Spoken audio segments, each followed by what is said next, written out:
On va ouvrir la parole de Dieu. Et ce matin, j'avais prévu un autre message, tout fait. Je voulais continuer la suite de la série sur le royaume. On avait parlé il y a quelque temps de comprendre le royaume, qu'est-ce que le royaume de Dieu. Et je voulais continuer, mais hier soir, quand je suis rentré de l'évangélisation tard, j'ai juste pris ma Bible pour lire pour moi-même. Et Dieu m'a convaincu que je devais changer mon message. Donc, c'est la première fois que je vais faire ça. Je vais prêcher sans note. Je n'ai rien du tout à part ma Bible. Et on va se laisser conduire. Mais je crois que Dieu veut parler vraiment à quelqu'un ce matin. On va toucher des sujets sensibles. Je sais qu'il y a des enfants ici, mais je crois que les enfants aussi ont besoin d'entendre ces choses. C'est la réalité de la vie.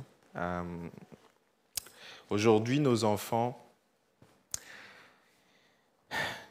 perdent leur innocence parce qu'ils sont confrontés à toutes sortes de réalités à l'école. On parle de harcèlement, on parle de problèmes identitaires. Nos enfants se retrouvent avec des camarades qui ont deux papas, deux mamans. Il y a des réalités concrètes et c'est important aussi d'adresser ces choses. Et aujourd'hui, j'aimerais parler de Samuel chapitre 13, l'histoire d'Amnon et Absalom. Donc, je vous invite à tourner dans 2 Samuel chapitre 13 et on va lire une bonne partie du chapitre. Hier, je partageais à l'évangélisation le problème le plus important de l'humanité. Si on fait un sondage, qu'on demande aux gens quel est le problème le plus important, si on demande aux gens dans la société, si vous demandez à vos collègues, à vos amis, certains parleront de l'écologie, du fait que la nature est en train de se dégrader, du fait qu'il fait de plus en plus chaud, le réchauffement climatique. Bon, en ce moment, on ne le sent pas trop, mais tout se dérègle et puis il faut protéger les espèces en voie de disparition. Certains sont attachés à cette cause-là et c'est une bonne chose parce que Dieu nous a donné le monde, non pas pour qu'on l'écrase, mais pour qu'on en prenne soin. Mais le problème le plus important, ce n'est pas l'écologie. Il y a bien plus important.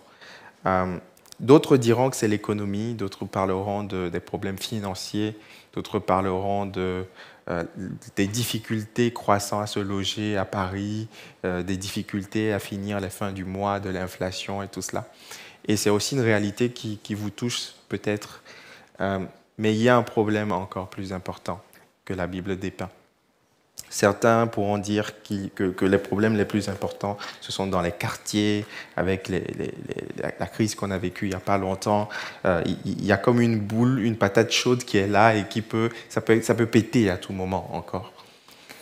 Mais ce n'est pas les problèmes sociétaux, les problèmes de quartier les plus importants.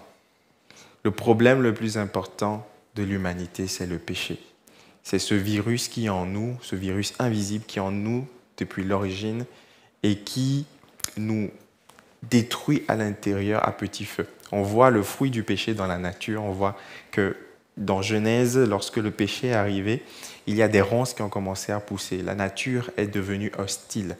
Il y a commencé à avoir le mal dans la nature, les tremblements de terre. Tout ça, c'est l'effet du péché. Il y a comme un désordre, il y a comme un logiciel qui est déprogrammé. Mais à l'intérieur de l'homme aussi, le péché agit. À l'intérieur de vous, le péché agit.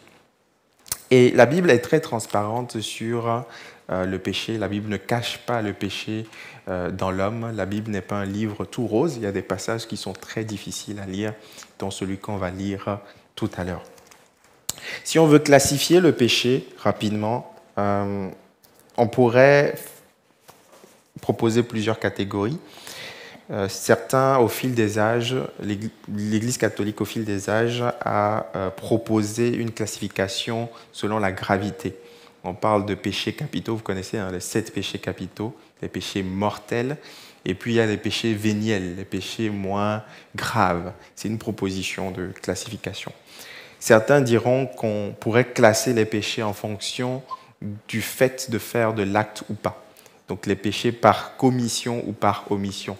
Soit vous commettez un péché, soit vous péchez parce que vous ne faites pas quelque chose. Si vous me suivez ce matin, vous pouvez dire Amen.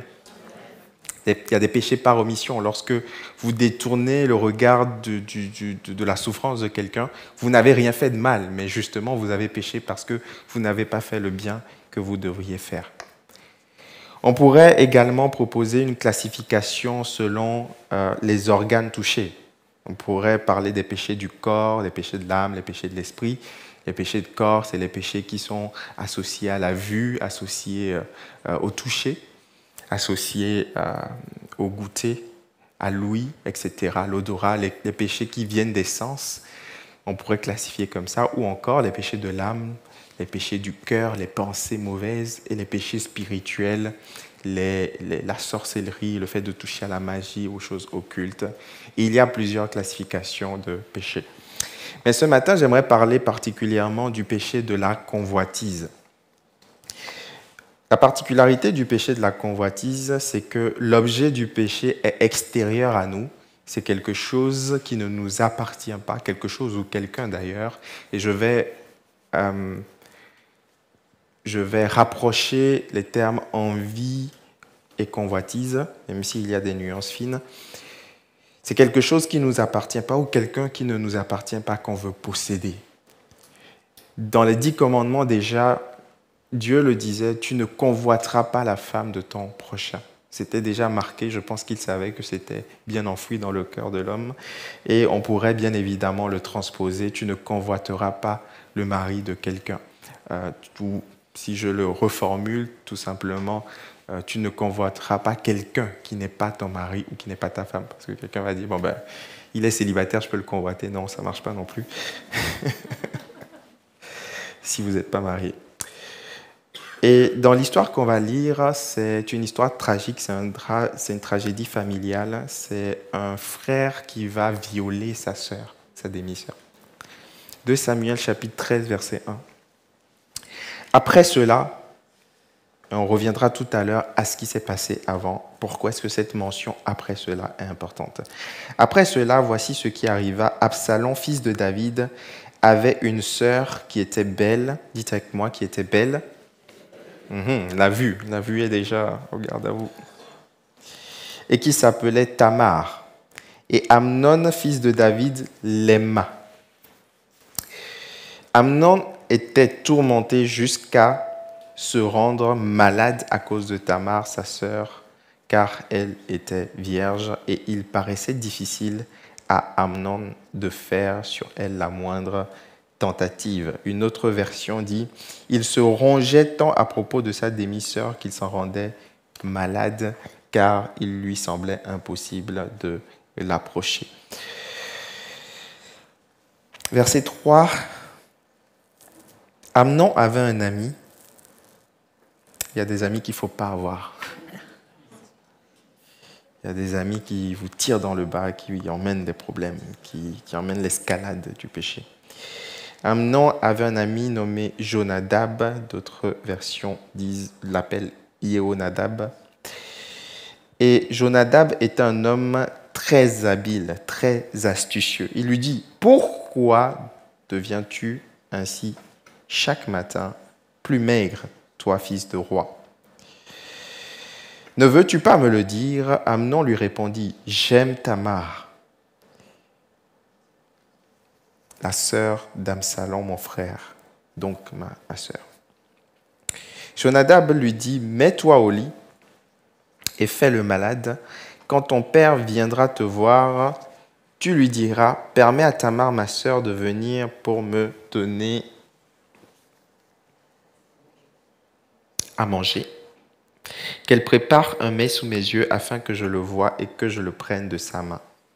Amnon se coucha et fit le malade. Le roi vint le voir et Amnon dit au roi, je te prie que Tamar, ma sœur, vienne faire 2 gâteaux sous mes yeux. C'est assez exigeant, hein? Il faut que ce soit Tamar qui fasse le gâteau. Alors, on est dans un palais, contextualisons. Il y a beaucoup de servantes, il y a beaucoup de personnes qui pourraient faire le gâteau. Donc, si tu as faim, c'est le gâteau que tu veux, il peut être fait par quelqu'un d'autre. Mais non, il veut que ce soit Tamar qui lui fasse le gâteau, premièrement. Deuxièmement, il veut qu'elle fasse le gâteau sous ses yeux. Et finalement, il ne veut pas manger le gâteau. La stratégie de Jonadab. Au départ, il voulait manger de sa main. Permets à Tamar, ma sœur, de venir pour me donner à manger, qu'elle prépare un mets sous mes yeux afin que je le voie et que je prenne de sa main. Amnon se coucha et fit le malade, donc il joue un rôle, il fait semblant. Le roi vint le voir et Amnon dit au roi, « Je te prie que Tamar, ma sœur, vienne faire 2 gâteaux sous mes yeux et que je les mange de sa main. » Verset 7. David envoya dire à Tamar dans l'intérieur des appartements, « Va dans la maison d'Amnon, ton frère, et prépare-lui un mets. » Tamar alla dans la maison d'Amnon, son frère, qui était couché. Elle prit de la pâte à pétri, prépara devant lui des gâteaux et les fit cuire. Puis, prenant ensuite la poêle, elle les versa devant lui. Mais Amnon refusa de manger. Tout ça pour ça. Il dit, « Faites sortir tout le monde. » Et tout le monde sortit de chez lui, et tout le monde sortit de chez lui. Alors Amnon dit à Tamar, « Apporte le mets dans la chambre, et je le mange de ta main. » Tamar prit les gâteaux qu'elle avait faits et les porta à Amnon, son frère, dans la chambre. Comme elle les lui présentait à manger, il la saisit et lui dit, « Viens, couche avec moi, ma sœur. » Elle lui répondit, « Non, mon frère, ne me déshonore pas, car on n'agit point ainsi en Israël. Ne commets pas cette infamie. Où irai-je, moi, avec ma honte? Et toi, tu serais comme l'un des infâmes en Israël. Maintenant, je te prie, parle au roi, ne s'opposera pas à ce que je sois à toi. » Mais il ne voulut pas l'écouter, il lui fit violence, la déshonora et coucha avec elle. Puis Amnon eut pour elle une forte aversion. Dites avec moi, une forte aversion. Plus forte que n'avait été son amour. Il lui dit, « Lève-toi, va-t'en. » Elle lui répondit, « N'augmente pas en me chassant le mal que tu m'as déjà fait. » Il ne voulut pas l'écouter et appelant le garçon qui le servait, dit, « Qu'on éloigne de moi cette femme. » Mépris. Qu'on éloigne de moi cette femme. Et qu'on la mette dehors et ferme la porte après elle. Elle avait une tunique de plusieurs couleurs, car c'était le vêtement que portaient les filles du roi, aussi longtemps qu'elles étaient vierges. Le serviteur d'Amnon la mit dehors et ferma la porte après elle. Tamar répandit de la cendre sur sa tête et déchira sa tunique bigarrée. Elle mit la main sur la tête et s'en alla en poussant des cris. On va s'arrêter là pour l'instant. Il y a les enfants avec nous aujourd'hui, mais j'aimerais que toute l'Église, toutes les générations entendent ce message. Aujourd'hui, le monde présente la sexualité comme quelque chose, non pas seulement de beau, mais d'indispensable, d'attractif et de non cadré. Et j'aimerais dire à toutes les personnes ici présentes, du plus grand au plus petit, que la sexualité n'est pas un jeu. Lorsqu'on sort du cadre que Dieu a prévu pour la sexualité, cela peut détruire des vies. Cela peut faire du mal. On ne compte plus aujourd'hui le nombre d'abus faits sur des enfants, le nombre d'attouchements, le nombre de vies qui ont été détruites. Les séquelles peuvent rester parfois toute la vie. Et j'aimerais qu'on puisse réaliser que la sexualité est un cadeau de Dieu, mais pour une période, pour un cadre, le cadre du mariage, un cadre sécurisé, un cadre où il y a l'amour. Et un cadre où on ne peut pas juste prendre et dire comme Absalom, je n'en veux plus. Un cadre où l'amour doit s'engager. Quelqu'un peut dire Amen ce matin. C'est important de réaffirmer cela dans un monde où on questionne constamment les acquis divin. Dieu a-t-il vraiment dit qu'il faut se marier avant de vivre ensemble?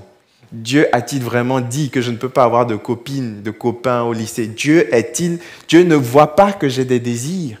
Oui, il y a des désirs, mais il y a un cadre pour les exprimer. Sinon, tu vas faire souffrir des gens et tu vas souffrir toi-même. Dieu nous a donné des désirs, il est conscient de ces désirs. Il ne nous a pas donné ces désirs pour que nous en souffrions. Mais il nous donne avec les désirs la possibilité de pouvoir les maîtriser et de pouvoir les utiliser à bon escient. Quelqu'un dit Amen ce matin. Il y a ici plusieurs personnages qui entrent en ligne de compte. Le premier personnage qui entre en ligne de compte, c'est David. Tout à l'heure, on a lu que c'était après cela. 2 Samuel 13 vient après 2 Samuel 12. Et dans 2 Samuel 12, on raconte les conséquences du péché de David. David va aller prendre une femme qui n'est pas sa femme. Il va aller tuer le mari de cette femme, il les va prendre par la force. Et Dieu va lui dire, tu as beau être l'homme selon mon cœur, il y aura des conséquences à ton acte. J'aimerais dire à quelqu'un, même si tu es le chouchou de Dieu, Dieu va te frapper si jamais tu fais des bêtises. Quelqu'un dit Amen. Ouais, il faut taper un tout petit peu. Et c'est justement parce que tu es le chouchou de Dieu que Dieu doit des fois te corriger. Parce qu'il y a des conséquences à nos actes. Parce que nos actes peuvent faire souffrir d'autres personnes. Et parce que David a commis cet acte, il y aura des conséquences. Dieu va lui dire que l'épée ne s'éloignera pas de ta maison. David a ouvert une porte et non seulement il a commis un meurtre, mais il a laissé entrer un esprit d'impudicité dans sa propre famille. Parents, écoutez-moi. Vous êtes une porte ouverte à des choses que vos enfants vont vivre ou ne pas vivre. Parents, vous êtes censés protéger vos enfants. Vous êtes censés prendre soin d'eux. Veiller sur, des fois, c'est aussi surveiller. Selon l'âge, il y a un âge où on ne peut plus surveiller. Vous ne pourrez pas surveiller vos enfants à l'école. Vous devriez bâtir une confiance. Vous devrez instruire les enfants pour qu'ils comprennent que vous faites ça pour leur bien. Et enfants, écoutez-moi bien. Les ados, écoutez-moi bien. Ne faites pas des erreurs que vous allez regretter toute votre vie. Vos parents font le maximum pour vous aider. Mais votre vie vous appartient, vous appartiendra. Et vous devez la donner au Seigneur. Que votre père ou que votre mère soit là ou pas, vous devez suivre Dieu parce que Dieu est là avec vous tout le temps. Et il y a des conséquences des fois qui sont irréversibles. Amen. David a laissé entrer un esprit d'impudicité dans sa famille. On verra que Dieu fera grâce. On verra que au travers de cette union viendra Salomon qui deviendra roi en Israël. Mais il y a quand même des conséquences. Il y a quand même un impact. Il y a une marque. Il y a un esprit d'impudicité qui est entré dans sa famille. Et le deuxième personnage, c'est Absalom. Absalom, qui est le fils aîné, a des demi-frères. Non, pardon, excusez-moi. Amnon. Amnon, qui est le fils aîné, a des demi-frères. Donc David a eu des enfants avec d'autres femmes, 6 ou 7 à peu près à ce moment. Et il porte les regards sur Tamar. Amnon sent un désir monter en lui.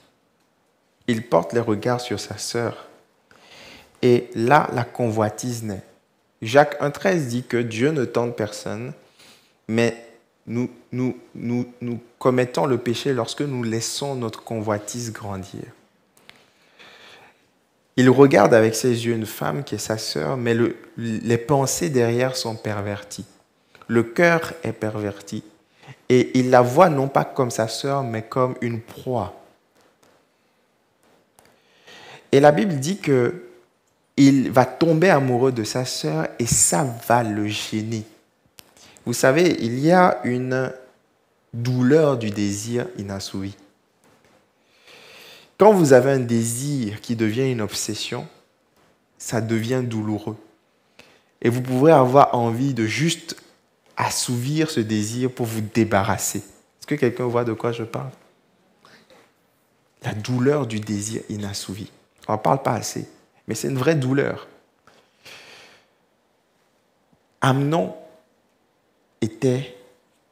Son ami, son cousin va lui dire, mais tu as un visage, ça se voit sur son visage qu'il y a quelque chose qui te mine. Mais comment est-ce possible que d'une simple convoitise, on en arrive à une obsession telle? J'aimerais vous dire que lorsque il y a une idée qui vient, nous devons la remplacer par une autre idée. Lorsqu'il y a une idée qui vient et qui revient, il y a une méditation qui commence, la méditation du péché. Cette idée vient, elle revient. Et c'est à ce moment-là qu'il faut méditer la parole de Dieu. Parce qu'à chaque verset correspond, à chaque péché correspond un verset. À chaque tentation correspond une parole de Dieu qui va vous faire supporter cette tentation. Parce que la tentation se base sur un mensonge. La tentation se base sur le mensonge que tu dois absolument avoir ça, sinon tu ne vas pas être heureux. Sinon, tu ne vas pas pouvoir avancer. Sinon, tu ne vas pas te sentir bien. Ton bonheur est conditionné par cette seule chose. La tentation réduit notre champ de vision. On ne voit plus que ça. C'est ça qu'ils ont eu dans le jardin d'Éden. Alors qu'il y avait des milliers d'arbres, il y avait tellement d'arbres. Ils ne voyaient qu'un seul arbre, l'arbre interdit. Alors qu'il y avait 1 million de possibilités de s'épanouir, de manger, d'être bien. Non, ils ne voyaient qu'un seul arbre. J'aimerais te dire que lorsque la tentation vient restreindre ton champ de vision, utilise la parole de Dieu pour ouvrir à nouveau ton champ de vision. Il éclairera tes pas, il te donnera la lumière sur ton sentier. Il viendra ouvrir tes yeux. Lorsque ton intelligence voudrait être obscurcie par cette obsession, par ce péché, par cette pensée fixe, cette idée fixe, crie à Dieu à ce moment-là. Et souvent, le problème, vous savez, c'est quoi le problème ? Comme ce n'est qu'interne, tu te dis, c'est pas grave. Mais c'est à ce moment-là que tu dois agir. Il faut tuer le bébé lorsqu'il est petit.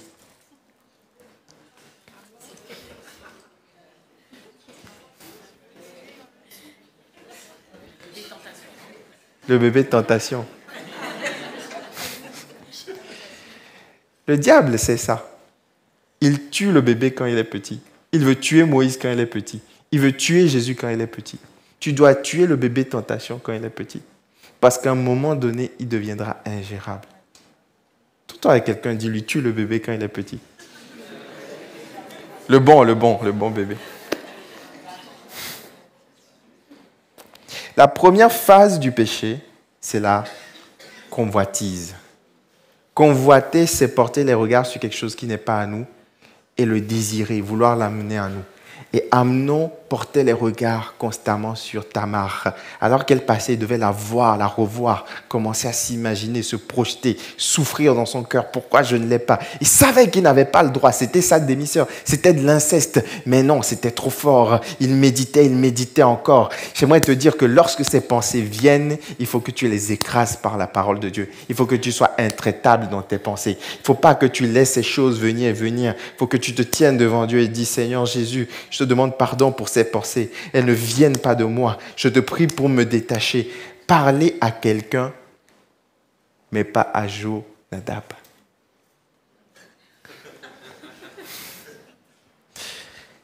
À ce moment-là, quand c'est trop, parle à quelqu'un, mais aux bonnes personnes. Ne va pas parler à quelqu'un qui va te dire « Ah, tu sais vraiment. Moi aussi. C'est difficile, mais tu sais, vraiment, quelqu'un qui va magnifier, qui va te dire que c'est trop difficile, qui va te dire que tout le monde le fait, qui va te dire que c'est pas grave, qui va te dire que Dieu va comprendre, que le pasteur va comprendre, l'église va comprendre, et eux, ils ne pêchent pas, qui va te trouver des excuses et qui va t'enfoncer. Des fois, Jonadab, il est extérieur, c'est un ami, c'est un contact, c'est quelqu'un qui te tire vers le bas, qui te dit, fume juste un joint. Goûte. T'es pas curieux, toi. T'es pas ambitieux, toi. Expérimente. Regarde, ça avec des promesses. Tu sais que c'est pas bon, mais tu veux voir par toi-même que c'est pas bon. Une curiosité malsaine. Tu sais que tu dois pas fréquenter ces gens, mais le sentiment d'appartenance, ne le fais pas. Fuis les Jonadab. Supprime le contact de Jonadab. Tu peux le faire maintenant. Prends ton téléphone, supprime. Non, ça ne sert à rien d'attendre. Supprime maintenant. Tu peux prendre ton téléphone, vas-y. J'attends. Hein. Supprime. Il va se dire, mais pourquoi tu me... Bon, peut-être que tu vas le reconnaître le numéro. Bloque. Envoie-lui un message, tu lui dis, c'est terminé. Arrête cette relation. N'essaie pas de dire, encore une semaine, ça va nourrir la bête qui va te tuer.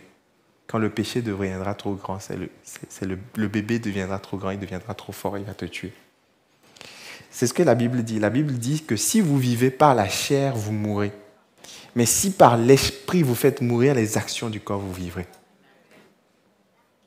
Il y a cette image de deux chiens que tu nourris, et c'est celui que tu nourris le plus, qui est le plus en forme, qui va battre l'autre.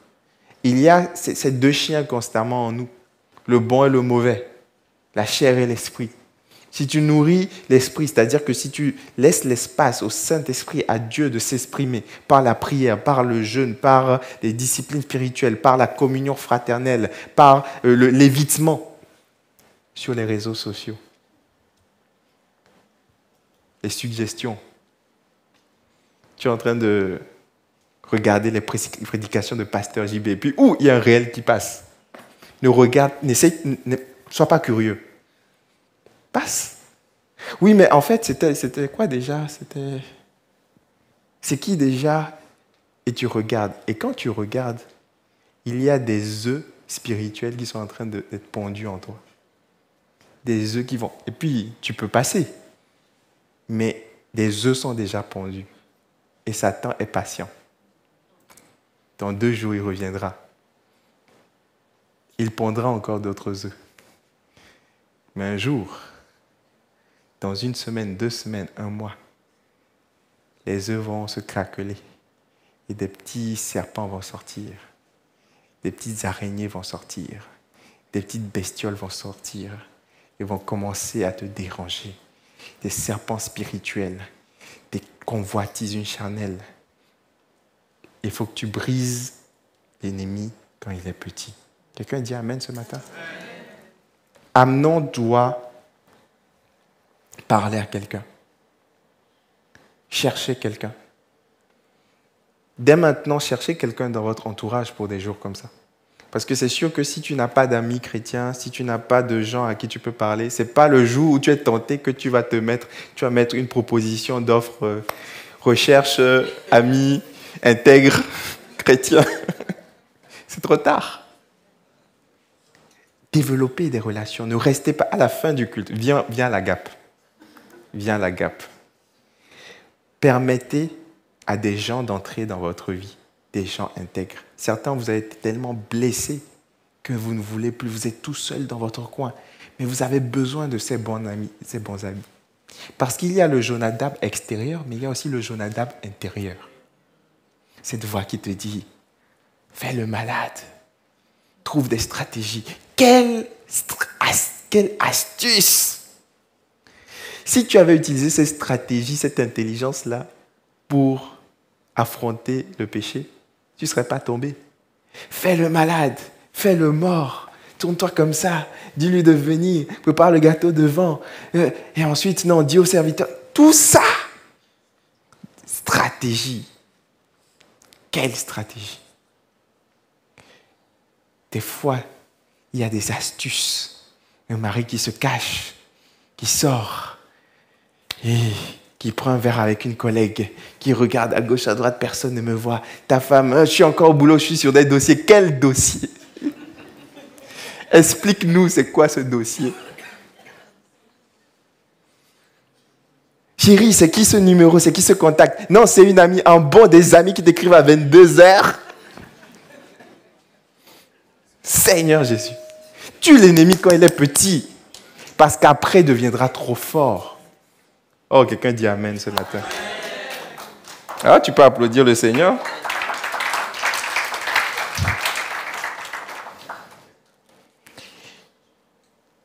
Jacques 13 nous dit que chacun est tenté quand il est attiré, amorcé par sa propre convoitise, sa chair. Et la convoitise, lorsqu'elle a enfanté le péché, elle produit la mort. Vous savez, ce n'était pas juste une image, l'image du bébé. Parce qu'il y a des enfants, il y a des œufs qui pondent. Et à un moment donné, ça devient ingérable. Ça devient plus difficile. Il nous faut une bonne hygiène de vie parce que on a tous des déclencheurs. Certains, vous savez que c'est à la période de Noël, quand tout le monde est en famille, quand vous ressentez la solitude. C'est un déclencheur. Vous savez que Noël, là, fais comme tu veux, mais reste pas seul. Il faut se connaître. Certains, tu sais que c'est après une victoire. Ah, quand tu as performé, alléluia, super. Quand tu as gagné, tu as réussi l'examen, et puis on va aller fêter ça. Ouhou. Et puis un verre, 2 verres, et puis 3 verres, et puis on se lâche. Fuis ça. D'autres, c'est au contraire, après un échec, tu es triste, tu te sens vide, et tu as envie d'un sentiment de contrôle. Et puis tu vas sur Netflix. Déjà, quand tu vas sur Netflix, franchement, il faut aller accompagner parce que c'est compliqué aujourd'hui, Netflix. Mais tu vas sur Netflix et tu es là, tu passes et tu regardes des choses démoniaques. Même l'image est démoniaque déjà. Tu dis, oh, je passe juste. Mais ça pond des œufs. Tu passes, ça pond des œufs, ça pond des œufs. Il faut se connaître, il faut connaître nos déclencheurs. Certains, c'est quand tu passes dans la rue. Certains, tu dois passer avec des lunettes de soleil dans la rue. Il faut se connaître. Parce que tu peux tromper le monde entier, mais tu ne peux pas te tromper à toi-même. Il n'y a personne qui te connaît autant que toi. Tu sais, l'expérience l'a montré, que dans cette situation, mon gars, il faut fuir. Il ne faut pas essayer de jouer le fort. Mais le mensonge, c'est déjà de se dire, je vais gérer. Oh, je vais en boîte, mais c'est pour évangéliser, c'est pour mesurer le degré de dégradation de la société actuelle. Ah, moi, je suis là, je fais rien, je regarde juste, je regarde, je prie pour eux. Ah bon, dans la boîte? Ok.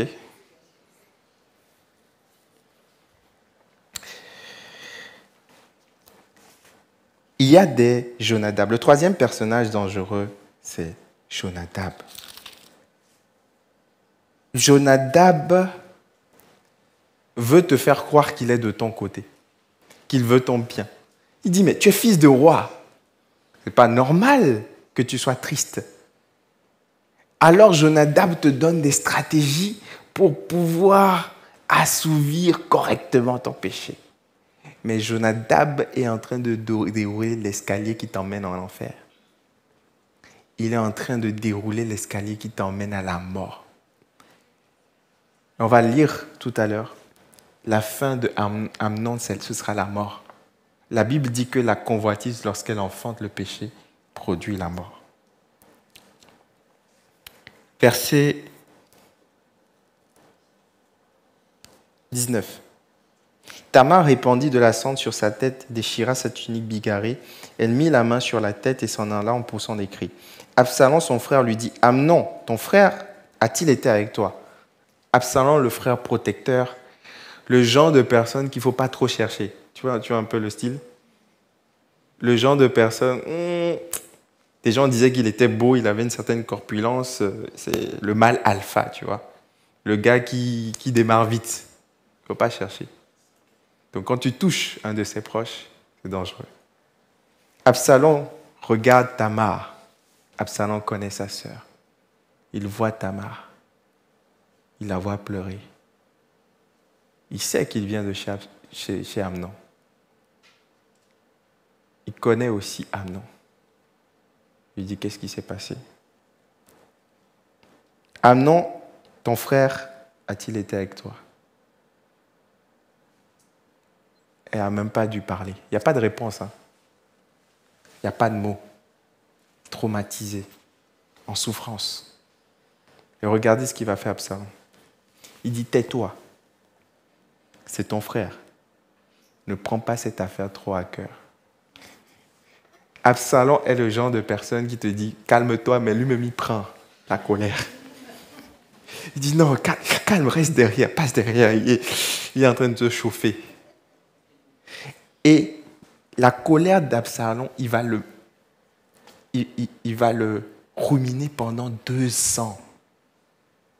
2 ans dans la même maison. 2 ans dans la même église. 2 ans dans le même collège, vous vous croisez, tu rumines, et tu le vois, et ça rumine. Et ce n'est pas de la convoitise, mais c'est le même processus, un processus lent, qui te rend dur, qui te rend haineux, qui fait que tes traits sont tirés. Il y a des gens ici, vous ne devez pas laisser la vie vous endurcir. Oui, nous devons nous endurcir. La Bible dit, Dieu dit à Ézéchiel, j'endurcirai ton front. Notre front doit être endurci parce que la vie est dure, on doit encaisser les coups. Mais notre cœur doit être adouci. Il lui a dit à Ézéchiel, j'adoucirai ton cœur. Il faut que nos cœurs restent doux. Il ne faut pas laisser la colère, la haine, le ressentiment, la vengeance nous remplir. Tamar, désolée, demeura dans la maison d'Absalom, son frère. Le roi David apprit toutes ces choses et il fut très irrité. Les conséquences de ses actions passées. Absalom ne parla ni en bien ni en mal avec Amnon. Il ne lui a rien dit. Il y a des gens, tu les vois, tu sens qu'il a changé avec toi. Et puis un an après, il te sort un vieux dossier. Est-ce que tu connais ça? Je sais que quelqu'un sait de quoi je parle. Tu peux dire Amen. Le gars, il est avec toi. Et puis il te sort un dossier. Il dit, donc tu étais avec moi, on a fait des barbecues, on a fait des choses. Donc tu avais tout ça dans le cœur. Il faut apprendre à déverser. Vous savez pourquoi? Souvent, les gens gardent comme ça. Parce qu'ils se disent, je vais gérer. Des fois, ils se disent, je vais gérer. Ils se disent, on va pas, on est des adultes, on est des hommes, on n'est pas des petites fillettes, je t'ai tiré la tresse. On n'est pas là, tu vois. On se passe dessus. Mais c'est là. C'est là. Il faut parler, il faut évacuer. On appelle ça en psychologie la restitution. Viens, tu récites. Parce que tu te dis, bon, si je viens, que je lui parle, mais qu'il réagit mal, là, ça va péter. Donc, vaut mieux garder, parce que si jamais il ose dire oui, mais non, là, ça va partir, donc je préfère garder. Non, il faut restituer. Quelqu'un dit Amen. Le roi David apprit toutes ces choses, il fut très irrité. Absalom ne parlant ni en bien ni en mal avec Amnon, mais il le prit en haine, parce qu'il avait déshonoré Tamar, sa sœur. 2 ans après, comme Absalom avait les tondeurs à Baal-Hatzor, près d'Éphraïm, il avait toute une équipe, il invita tous les fils du roi. Absalom alla vers le roi et dit, voici ton serviteur à l'étendeur, que le roi et ses serviteurs viennent chez ton serviteur. Et le roi dit à Absalom, non, mon fils, nous n'irons pas tous, de peur que nous ne soyons à ta charge. Je ne veux pas te déranger. Absalom le pressa, il dit, non, venez, vivons ensemble, il n'y a pas de problème. Le roi ne voulut point aller. Mais il dit, ok, puisque tu y tiens, il le bénit. Absalom dit, permets du moins à Amnon. Bizarrement, hein. Permets du moins à Amnon, mon frère, de venir avec nous. Le roi lui répondit, pourquoi irait-il chez toi? Sur les instances d'Absalom, le roi laissa avec lui Amnon et tous ses fils. Chers parents, il y a des requêtes que vous ne devez pas accepter de vos enfants. Même s'ils vous traitent de méchants, de parents rétro, de parents réac, il ne faut pas accepter. À 7 ans, papa, je veux un téléphone. Non. 8 ans, non. Il faut fixer un âge. Chacun va fixer son âge. Mais papa, tous mes potes de l'école ont ça, et puis toi, tu es dans un autre monde, aujourd'hui je viens avec Internet, je dois faire des... Non, mon fils, cahier, papier. Carnet de notes, tu copies les numéros, je ne veux pas savoir. Oui, mais papa, tu ne comprends pas, et puis vraiment, tu me ralentis dans ma destinée, moi j'ai envie d'avancer avec mes potes. Bon, ok. Non! N'accepte pas. Ah, amen, merci. D'une personne sage qui dit Amen, voilà. N'accepte pas. Mais David va dire, vas-y. Absalom donna cet ordre à ses serviteurs, faites attention quand le cœur d'Amnon sera égayé par le vin. Vous vous rendez compte de la même stratégie que son père?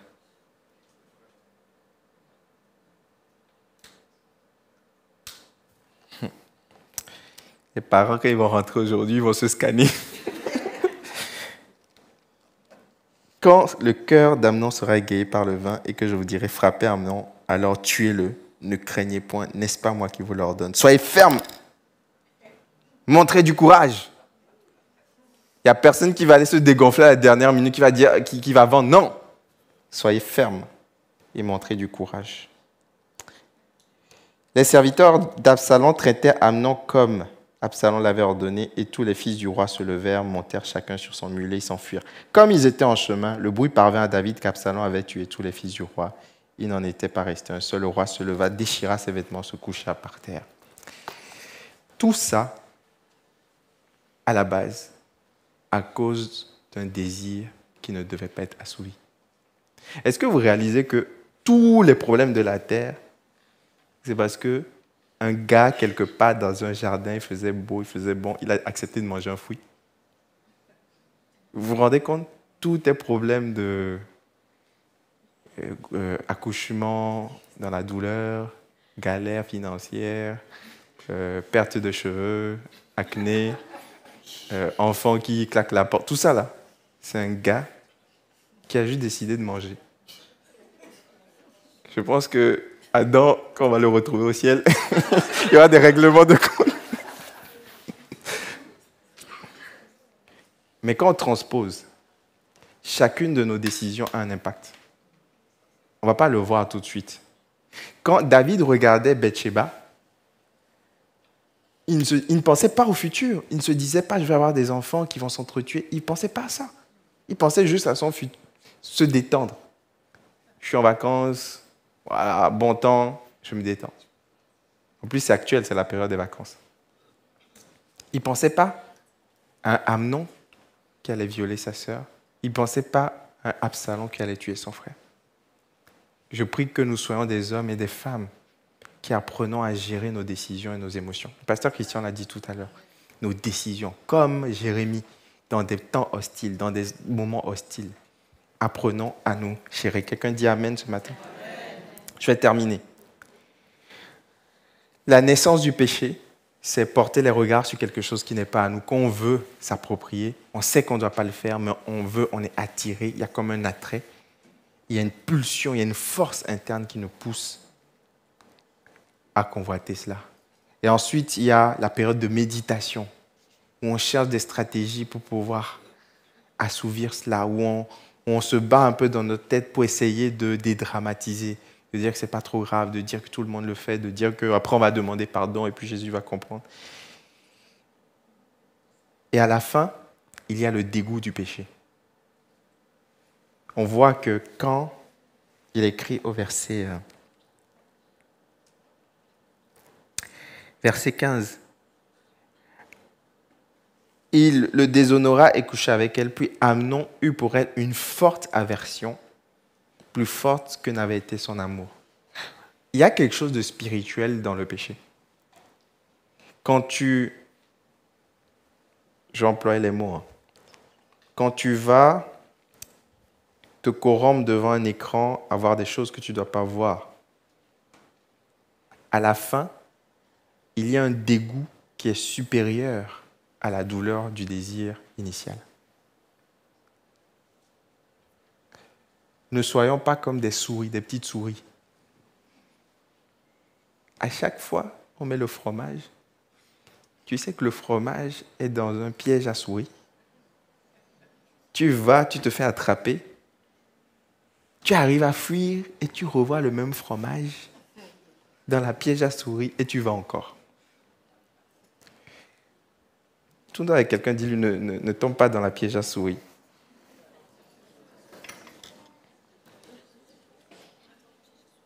Le dégoût du péché. Et à la fin, la conséquence du péché. J'aimerais terminer... Wow, finalement, sans note, c'est plus long qu'avec note. On va finir. J'aimerais terminer en disant ceci. Il y a un remède. Je pense que la clé, c'est une personne. Le pasteur Christian le dit souvent. Il n'y a pas de stratégie. Hier, on disait, les stratégies à Internet, c'est de mettre des filtres. Mais tes enfants vont apprendre le code par cœur. Ça va juste retarder. Les filtres, aujourd'hui, ne marchent même plus. Parce qu'aujourd'hui, la pornographie est sur des sites non pornographiques. La pornographie est dans la rue, la pornographie est dans tes mails, la pornographie est partout. Je crois que le remède au péché, c'est ce que je pourrais appeler la loi de la saturation. Vous savez, quand vous avez un verre vide, une bouteille vide, et qu'elle est remplie de saleté, si vous ne pouvez pas renverser la bouteille, il faut mettre pendant longtemps de l'eau claire. Vous renversez de l'eau claire, ça va sortir, ça va sortir, ça va sortir. Et au bout d'un moment, l'eau va commencer à s'épurer. Ne cherche pas à lutter avec une force de détermination. Faut pas que j'y pense, faut pas que j'y pense, faut pas que je pense à elle. Il va encore me regarder. Tu penses, en fait, en ne pensant pas, tu penses. C'est le fameux ne pense pas à l'éléphant rose et puis tout le monde pense à l'éléphant rose. Mais au contraire, remplace tes pensées. Écoute des messages. Mets de la louange. Parle avec des gens. Remplis ton temps d'activité. Fais du sport. Bon, quelqu'un dit amen. Bon, je sens que ce n'est pas partagé. Des fois, c'est des choses physiques. Ce n'est pas que spirituel. Enfin, les décisions physiques sont spirituelles, mais il faut une hygiène de vie, en fait. Parce qu'au moment où tu es tenté, c'est trop fort. En fait, c'est déjà trop tard. Il y a 1 million de mauvaises actions que tu as faites qui font que là, tu te sens dépassé. Une bonne hygiène de vie. Des bons choix au quotidien. Les bonnes personnes autour de nous. Et petit à petit, tu vas développer une protection autour de toi. Mais n'est jamais de longue durée. Tout le monde est faillible tout le temps. Mais en ayant cette conscience que Dieu est avec moi, en méditant, c'est pour ça qu'on parle de méditer. Il n'y a personne qui a prié pendant 2 heures et qui est sorti tromper sa femme. Est-ce que quelqu'un me suit? C'est parce que il y a des choses qui ont commencé à naître que tu as laissées, qui ont pondu des œufs et les petits insectes sont sortis. Nourris-toi de la parole de Dieu. C'est une question de vie ou de mort. Ce n'est pas une question d'être pasteur. C'est une question de vie ou de mort. Prends la décision aujourd'hui. Moi, je lutte en ce moment avec le sucre. Je dois éliminer le sucre. C'est une question de vie ou de mort. Quelqu'un va dire, pasteur, t'exagères. Non, parce que c'est des excitants. Si tu n'as pas de problème de sucre, ce n'est pas une doctrine que je fais. Mais chacun sait, je sais que là, je lutte avec le café. Ouais, c'est des choses concrètes. Bon, on sert du café, il ne faut pas déserter le métropole café. Mais parce que moi, je suis un excessif, je suis un gars, j'aime foncer. Donc, quand je prends un petit café, il faut un deuxième. Je sais que ma femme me dit, chérie, aujourd'hui, tu ne prends pas de café. Ma femme est mon garde-fou, tu vois. Mais je dois prendre une décision. Mais c'est difficile. Parce que le sucre, c'est partout. Tu te dis, non, mais on était en vacances là. Je dis, non, mais si je commence, non, c'est trop compliqué. Vous voyez, ça c'est moi. Pour vous, c'est peut-être autre chose. Mais il faut prendre des décisions draconiennes pour dire, je veux garder mon hygiène de vie. C'est pour ça qu'il y a des contacts que tu dois supprimer. Ce n'est pas un jeu, ce n'est pas une question de ghetto chrétien. Non, non, non, non. C'est une question de vie ou de mort. Regardez toutes les personnes qui ont mal fini. Il y a quelqu'un de leur entourage qui leur a proposé quelque chose. Un deal, un petit coup, un petit truc à fumer, une petite sortie. Il y a toujours quelqu'un.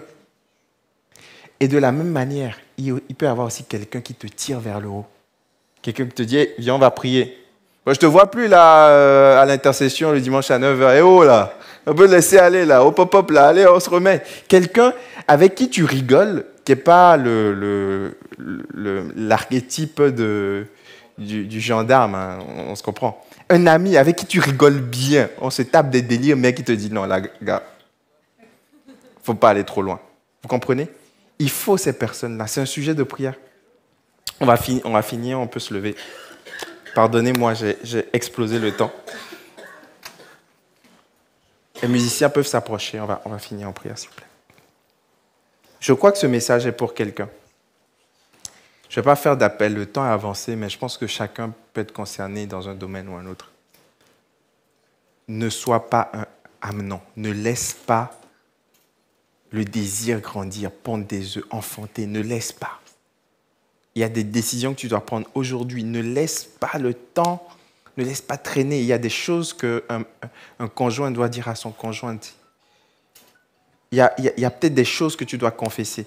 Quand tu confesses, tu es libre. Quand c'est là, ça gangrène.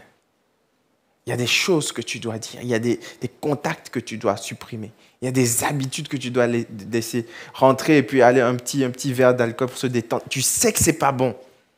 Ce n'est pas que l'alcool, il n'y a pas de problème, Jésus buvait du vin. Mais pour toi, tu sais que ça te tire vers le bas. Alors, il faut que tu arrêtes. Il faut que tu rentres et que tu jettes ces verres d'alcool. Il ne faut pas dire, bon, je reste là pour les inviter. Non, tu les jettes. Tu les jettes. La Bible dit, fuyez l'impudicité. Mets un écart. La convoitise t'attire, toi, tu dois fuir. Si tu restes au même endroit, tu vas être attiré. J'aimerais qu'on prie ensemble ce matin. Seigneur Jésus, merci pour ta parole.